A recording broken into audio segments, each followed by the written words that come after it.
Assalamualaikum warahmatullahi wabarakatuh. Perkenalkan, nama saya Dara Nur Alia dengan NIM 252326003. Tugas ini saya lakukan untuk memenuhi nilai di mata kuliah Filsafat Pendidikan Islam, yang dimana membuat biografi tokoh para filsafat di dunia. Dan saya di sini akan menjelaskan beberapa para tokoh filsafat di dunia ini. Seperti salah satu contohnya ada Ismail Raji Al-Faruqi, ada Syed Muhammad Al-Attas, ada Ibnu Miskawayh, Ibnu Khaldun, Hasan Manggulung, Muhammad Abduh, dan yang terakhir ada Fazlur Rahman. Di sini saya sudah mencatat biografinya dan saya akan menjelaskan satu persatu. Kali ini kita akan membahas tokoh yang pertama. Tokoh yang pertama itu bernama Ismail Raji Al-Faruqi, yang dimana ia lahir pada 1 Januari tahun 1921 di Java, Palestina. Nah, ia berasal dari keluarga terhormat. Ayahnya adalah seorang qadhi. Karena konflik di Palestina Israel, Al-Faruqi ini melanjutkan pendidikan tingginya di Barat. Ia menempuh studi filsafat di Amerika University of Beirut, yang dimana lalu meraih gelar master dari Indiana Universitas pada tahun 1949. Nah, ia juga pernah menjadi gubernur Galilea sebelum akhirnya hijrah ke Amerika pada tahun 1948. Di dunia akademik, Al-Faruqi ini sangat produktif, menulis lebih dari 25 buku dan 100 artikel, serta menjadi dosen tamu di puluhan universitas dunia. Nah, ia juga mendirikan 2 lembaga penting, yang dimana Association of Muslim Social Statistics atau yang biasa disebut dengan AMSS pada tahun 1972, dan International Institute of Islamic Thought atau dibilang IIT pada tahun 1980. Al-Faruqi ini wafat secara tragis pada tanggal 27 Mei 1986 akibat pembunuhan. Pemikiran utama dari Ismail Raji Al-Faruqi ini yaitu Islamisasi ilmu, yang dimana menurut Al-Faruqi inti ajaran Islam adalah tauhid. Dari prinsip tauhid ia merumuskan gagasan Islamisasi ilmu, yaitu upaya menggabungkan ilmu modern dan dengan nilai-nilai Islam agar ilmu pengetahuan tidak terlepas dari aspek moral dan spiritual. Nah, ia mendasarkan pemikirannya pada 3 prinsip tauhid, yang dimana ada yang pertama kesatuan pengetahuan yang tidak memisahkan ilmu agama dan ilmu umum. Yang kedua itu ada kesatuan hidup, yang dimana artinya semua ilmu harus mengarah pada tujuan penciptaan manusia. Yang ketiga ada kesatuan sejarah, yang dimana ilmu harus membawa kemajuan umat secara kesinambungan. Al-Faruqi juga menawarkan langkah-langkah praktis seperti penguasaan ilmu modern, penguasaan khazanah Islam, sintesis kedua pengetahuan ilmu itu, serta pembaruan pendidikan agar sejalan dengan nilai Islam. Nah, Ismail Al-Faruqi ini dikenal sebagai tokoh besar yang berusaha menjembatani pengetahuan Islam dan Barat, yang dimana warisannya melalui konsep Islamisasi ilmu dan lembaga masih berpengaruh hingga sekarang. Nah, selanjutnya biografi tokoh kedua yang bernama Syed Muhammad Naqib Al-Attas. Nah, Syed Muhammad Naqib Al-Attas ini lahir di Bogor 5 September tahun 1931 dari keluarga bangsawan Sunda dari Johor, serta merupakan turunan Nabi Muhammad, yang dimana pendidikan dasarnya dibentuk oleh keluarga yang religius. Yang pada usia 5 tahun ia pindah ke Malaysia, kemudian kembali ke Indonesia saat Jepang menduduki Malaysia, dan menempuh pendidikan di Sukabumi, di mana ia mendalami tradisi Islam dan tasawuf. Ia sempat kuliah di Universitas Malaya, lalu melanjutkan studi ke MCGII Universitas di Kanada, dan meraih gelar master dengan penelitian tentang raniri di Aceh. Pendidikan selanjutnya ditempuh di SOAS University of London, yang semakin menguatkan pandangannya tentang integrasi metafisika, kosmologi, dan psikologi. Karir akademiknya dimulai di Universitas Malaya pada bidang kajian Melayu. Ia meyakini bahwa tradisi Melayu erat kaitannya dengan proses Islamisasi Nusantara pada tahun 1978. Ia juga mendirikan IISTAJ, International Institute of Islamic Thought and Civilization, lembaga yang berfokus pada pemikiran Islam dan filsafat. Nah, menurut atas ini, pendidikan adalah usaha membentuk manusia agar benar-benar menjadi manusia yang beradab.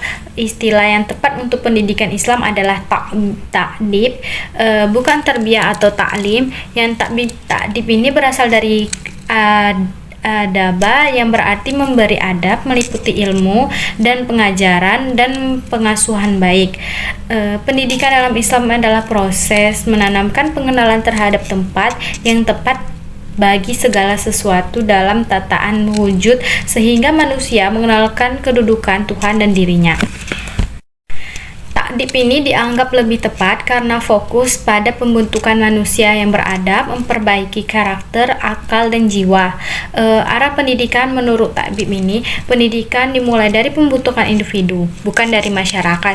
Individu yang beradab akan membentuk masyarakat yang baik secara keseluruhan. Nah, tujuan akhirnya adalah terciptanya manusia yang memahami dirinya, Tuhannya, serta mampu menjaga. Tokoh yang ketiga yang bernama Ibnu Miskawayh. Dia memiliki nama lengkap Ahmad bin Muhammad Ibn Yaqub Ibn Miskawayh. Lahir di Rai tahun 1930 Masehi dan wafat di Isfahan pada tahun 1030 Masehi. Ia hidup pada masa dinasti Bawiyah yang banyak dipimpin tokoh bermazhab Syiah. Riwayat pendidikannya itu tidak terlalu lengkap, tetapi ia diketahui mempelajari sejarah dan filsafat dan kimia dari beberapa guru terkenal. Dan karirnya Ibnu Miskawayh pernah menjadi bendaharawan, sekretaris, pustakawan, serta pendidik anak-anak pejabat Buwayhi. Ia juga bergaul dengan ilmuwan besar seperti Ibnu Sina dan Abu Hayyan At-Tauhidi. Ilmu dan karyanya ini banyak dikenal sejarah serjawan, dokter, penyair, yang mana ada ahli bahasa, terutama sebagai filsuf akhlak. Ia menulis sekitar 41 buku dan hampir semua karya-karyanya ini berkaitan dengan filsafat moral. Karena itu ia disebut sebagai pelopor filsafat akhlak dalam Islam. Ada beberapa karyanya yang paling terkenal itu ada Tahzib Akhlaq wa Tahir al-Ara, dan ada Risalah fil Lazat wa Alam, Makalat Ahnaf Sawal Aki, Risalah fil Jawi Soal tentang hakikat dan hakikat adil. Nah, ada konsep pendidikan menurut Ibnu Miskawayh ini. Pemikiran akhlaknya itu sangat mempengaruhi beberapa konsep pendidikan. Baginya itu pendidikan harus bertujuan. Yang pertama itu membentuk akhlak yang baik, mengembangkan jiwa, dan menuntut manusia menuju kesempurnaan moral. Nah, ia juga menekankan pentingnya belajar melalui interaksi sosial, mencari ilmu, dan tidak bisa sendirian, tetapi membutuhkan guru, teman, dan jaringan persaudaraan ilmu yang sudah diperoleh juga harus disebarkan melalui dakwah, tulisan, atau pengajaran seperti yang ia lakukan sepanjang hidupnya. Tokoh selanjutnya itu yang bernama Profesor Hasan Manggulung. Profesor Hasan ini lahir di Sulawesi Selatan pada tahun 1934. Sejak kecil beliau menempuh pendidikan dasar di sekolah komunitas pada tahun 1943 sampai 1949.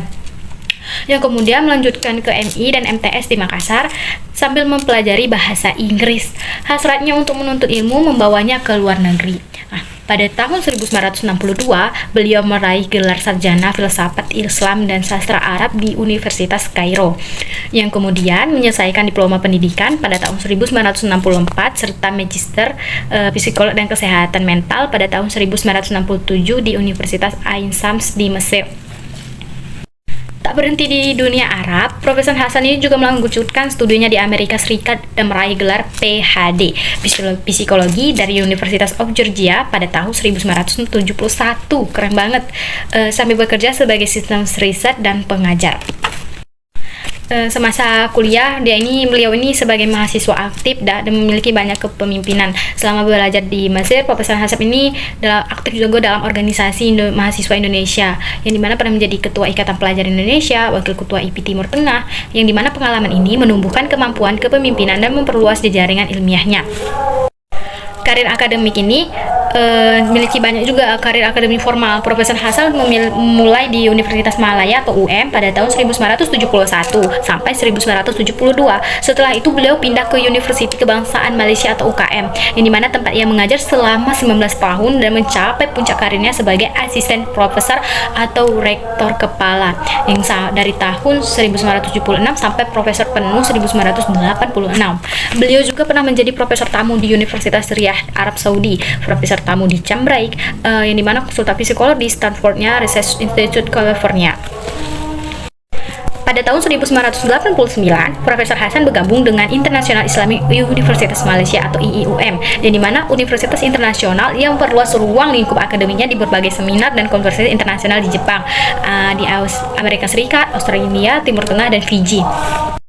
Pengaruh bagi mahasiswa dan dunia akademik, Profesor Hasan ini mengajar ribuan mahasiswa dari berbagai bidang-bidang psikolog, pendidikan, filsafat, dan studi Islam. Sebagai pembimbing, ia dikenal sangat membangun kritis dan dekat dengan mahasiswa. Sebagai pengajar psikolog Islam, beliau juga memperkenalkan karya-karya tokoh seperti Imam Al-Ghazali, Malik Badri, Osman Najati, Syekh Naqib Al-Atas, dan lain-lainnya. Nah, Profesor Hasan ini adalah seorang cendekiawan besar yang mendedikasikan hidupnya untuk ilmu pengetahuan pendidikan dan kemajuan umat Islam.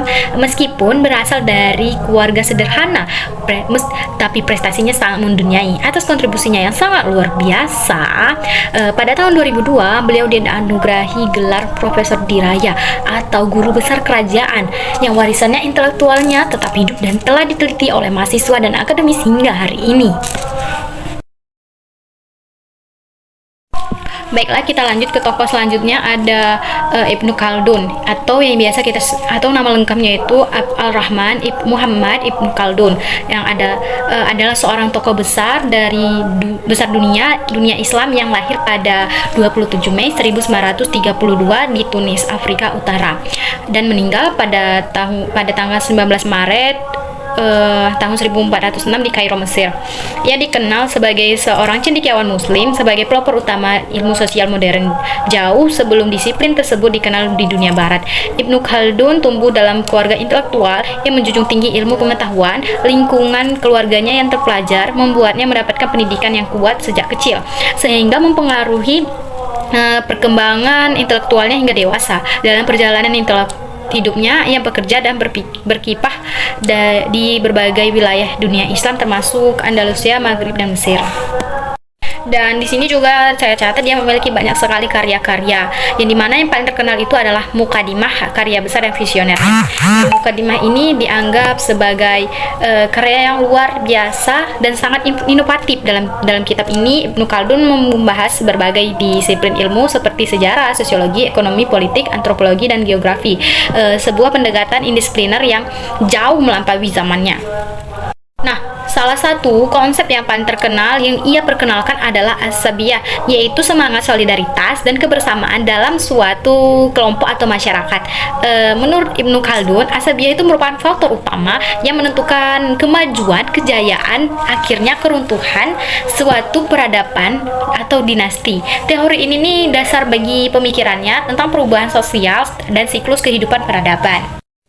Nah, dalam mukadimah ini dia tuh juga menekankan bahwa perkembangan masyarakat dipengaruhi oleh faktor seperti iklim, lingkungan geografis, ekonomi, dan budaya. Selain itu, ia juga menjelaskan bagaimana ilmu pengetahuan, pendidikan, dan kebudayaan turut menentukan tingkat kemajuan masyarakat.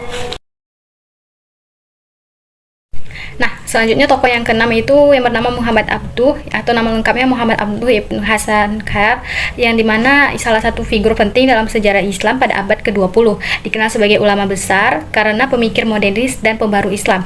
Di Mesir, tempat kelahirannya, Muhammad Abduh ini dipandang sebagai ilmuwan visioner yang berusaha menyatukan ajaran Islam dengan pemikiran modern sehingga melahirkan aliran yang kini dikenal sebagai modernisme Islam. Muhammad Abduh ini lahir pada 1849 Masehi atau 1266 Hijriah di distrik Sibir, kota Mahlah, provinsi Al-Bahirah di Mesir. Ibunya ini bernama Junaidah Uthman yang memiliki garis keturunan hingga Khalifah Umar bin Khattab, sementara ayahnya Abduh bin Hasan Khairullah adalah seorang petani yang memiliki garis keturunan Turki, yang dimana lingkungan pedesaan yang hijau dan religius menjadi bagian dari masa kecil Abduh. Berbeda dari saudara-saudaranya, Muhammad Abduh ini diarahkan ayahnya untuk lebih fokus menuntut ilmu daripada membentuk bertani.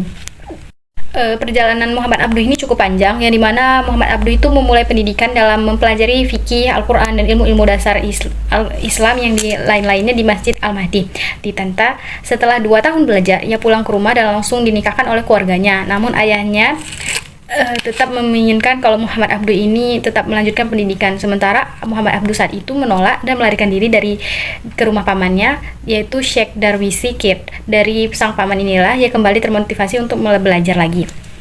Nah, pada tahun 1866 Masehi, Muhammad Abduh ini kembali ke Masjid Al-Mahdi lalu melanjutkan pendidikannya ke Universitas Al-Azhar. Di Al-Azhar ini pelajaran intelektualnya berkembang pesat. Ia belajar filsafat Ibnu Sina dan Aristoteles dari Syekh Hasan atau yang dimana pelajaran yang sebenarnya tidak diajarkan secara resmi Al-Azhar kala itu. Nah, ia juga belajar bahasa dari sastra dari Muhammad Al-Basyuni. Nah, pada akhir abad ke-18 dan awal abad ke-19, umat Islam itu sedang berada di masa kemunduran, di mana pemikirannya mengalami kemandekan dan tidak berkembang berbanding terbalik dengan Eropa yang maju karena sentuhan Renaissance-nya. Di Mesir sendiri terdapat 2 kelompok besar, di mana kaum konservatif dan ada juga kaum perbaru. Nah, Muhammad Abduh ini berusaha mendamaikan kedua kelompok ini dengan cerdas. Ia memiliki jembatan yang menghubungkan pemikiran konservatif dan semangat pembaru. Ia juga mengajak umat Islam untuk membuka diri terhadap modernisasi, tetapi tetap berpegang pada prinsip Islam. Baginya, umat harus mengambil yang baik dari Barat, meninggalkan yang bertentangan dengan Islam. Dan masih banyak sekali perjalanan Muhammad Abduh untuk menyatukan umat-umat Islam. Nah, dia juga memiliki banyak karya sekali yang sudah saya tulis. Pemikirannya ini menekankan bahwa Islam sejalan dengan akal, ilmu pengetahuan, kemajuan peradaban. Ia menolak taklid dan menyerukan ittihad sebagai jalan kebangkitan umat. Nah, Muhammad Abduh ini wafat pada 11 Juli 1905 Masehi. Sebelum wafat, ia menggagas konsep pendirian sebuah kampus modern di Mesir. Gagasan itu baru terwujud setelah ia meninggal, yakni dengan berdirinya Universitas Kairo, salah satu universitas modern pertama di dunia Arab. Nah, selanjutnya yang terakhir adalah tokoh yang bernama Fazlur Rahman yang lahir di Pakistan dari keluarga intelektual muslim. Ayahnya Maulana Saihubuddin itu adalah ulama ortodoks yang terhubung dengan gerakan anti kolonial. Nah, sejak kecil Fazlur Rahman ini mempelajari ilmu-ilmu Islam klasik seperti fikih, kalam, hadis, tafsir, logika, dan filsafat melalui kurikulum nizami. Nah, ia melanjutkan studinya di Universitas Punjab yang memperoleh gelar sarjana dan magister bahasa Arab pada tahun 1946. Ia belajar di Universitas Oxford dan menyusun yang disertai tentang karya Ibnu Sina, Kitab Al-Najat. Setelah itu Rahman mengajar filsafat Islam di Universitas Durham tahun 1950 dan kemudian ini dia di MCGI Universitas Kanada. Pada tahun 1961, atas permintaan Perdana Menteri Ayub Khan, ia kembali ke Pakistan untuk memimpin Institut Penelitian Islam. Selama 7 tahun, ia melakukan reformasi pemikiran dan menerbitkan karya penting seperti Islamic Methodology in History dan Islam. Pandangannya yang progresif memicu penolakan kelompok konservatif hingga membuatnya mundur pada tahun 1968. Yang kemudian Fazlur Rahman ini kembali mengajar di Barat, menjadi profesor di UCLA pada tahun 1969, bergabung dengan Universitas Chicago yang ia meraih gelar Harold H. Sweet yang dimana profesor pada tahun 1986. Fazlur Rahman ini wafat pada tanggal 26 Juli 1968 akibat komplikasi setelah operasi jantung. Pemikiran karya-karyanya meninggalkan warisan besar dalam reformasi pemikiran Islam modern yang terutama terkait tafsir Al-Quran, etika, hukum, pendidikan, dan kritik terhadap fundamentalisme. Nah, itulah 77 tokoh yang serta penjelasan biografinya. Nah, dari saya memahami materi biografi ini, saya memilih Kiai Fazlur Rahman yang dianggap sebagai tokoh yang paling masuk akal karena pemikiran sangat logis dan sesuai dengan perkembangan zaman. Nah, ia juga menekankan bahwa ajaran Islam itu harus dipahami secara konseptual, bukan hanya secara harfiah, tapi menurutnya Islam itu perlu memahami makna moral dan tujuan ayat Al-Quran lalu menerapkan sesuai dengan kebutuhan masyarakat modern. Baiklah, terima kasih. Saya akhiri. Wassalamualaikum warahmatullahi wabarakatuh.